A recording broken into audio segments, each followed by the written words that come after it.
തദ്ദേശ തെരഞ്ഞെടുപ്പിനുള്ള വോട്ടർ പട്ടികയിൽ ക്രമക്കേട് വ്യാപകമെന്ന് പരാതി. എറണാകുളത്തും കാസർഗോഡും ഒരു കെട്ടിടത്തിന്റെ വിലാസത്തിൽ നിരവധി പേരെ ചേർത്തു എന്നാണ് ആക്ഷേപം.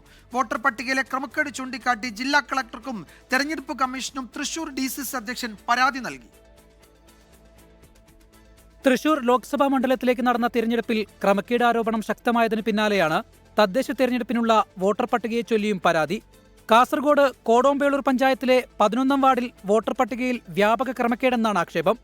ഒരു വീട്ടിൽ തന്നെ വ്യത്യസ്ത മതവിഭാഗങ്ങളിൽ ഉൾപ്പെട്ടവരും 0 എന്ന വീട്ടുനമ്പറിൽ വോട്ട് ചേർത്തവരും പട്ടികയിലുണ്ട്. ഒരേ കെട്ടിടത്തിന്റെ വിലാസത്തിൽ 15ഉം 11ഉം പേർ വോട്ട് ചേർത്തെന്നും കണ്ടെത്തി. തൃശൂരിൽ BJPക്കെതിരെ കോൺഗ്രസ് രംഗത്തെത്തി.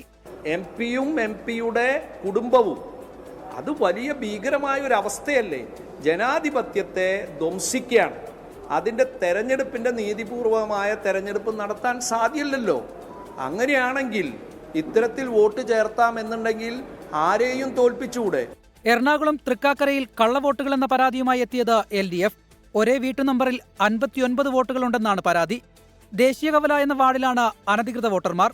കഴിഞ്ഞ പഞ്ചായത്ത് തെരഞ്ഞെടുപ്പിലും ഇത്രയും വോട്ടുകൾ പോൾ ചെയ്തെന്നും LDF. അതേസമയം കോഴിക്കോട് മാറാട് ഡിവിഷനിലെ വോട്ടർ പട്ടിക ക്രമക്കേടിൽ മുസ്ലിം ലീഗിന് പിന്നാലെ CPIഎമ്മിനെതിരെ BJPയും രംഗത്തെത്തി. 49ാം വാർഡിൽ കഴിഞ്ഞ തവണ 14 വോട്ടിന് BJP പരാജയപ്പെടാൻ കാരണം CPIഎമ്മിന്റെ കള്ളവോട്ടുകളെന്നാണ് ആരോപണം. ഇല്ലാത്ത വീടുകൾക്ക് അടുത്ത വീടിന്റെ നമ്പറാണ് നൽകുകയെന്നാണ് CPIഎം വിശദീകരണം. വിവിധ ബ്യൂറോകൾക്കൊപ്പം ന്യൂസ് ഡെസ്ക് 24.